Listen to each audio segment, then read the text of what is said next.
Hello everyone! Ayan, for today's video ay dinner out. Ayan, kumain kami sa labas. At napapansin nyo ba, nabihira akong mag-video kapag nagde-dinner out kami. Hindi naman sa bawal ako mag-cellphone dahil hindi ako bawal mag-cellphone while kasama ko ang mga amo ko dahil minsan na rin niyang naitanong sa akin ng isa kong followers, buti nga daw hindi ako bawal mag-cellphone kahit kasama ko si Lola or kasama ko yung pamilya ni Lola. Hindi po ako bawal mag-cellphone, pwede po ako mag-cellphone, mag-video or mag-picture.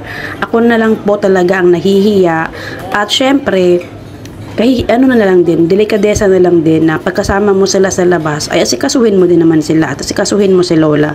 Hindi porket hindi bawal na mag-cellphone ay aabusuhin mo na.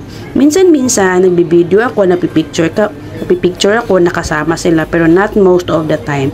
Kaya usually, ang nakikita nyo sa mga video ko ay si Lola at si Lolo lang. So, ayun lang pala, advice ko sa mga baguhan sa pag-abroad or yung mga gustong mag-abroad, kahit hindi tayo bawal mag-cellphone, kahit kasama natin ang mga amo natin ay pwede tayong mag-cellphone, wag po nating abusuhin.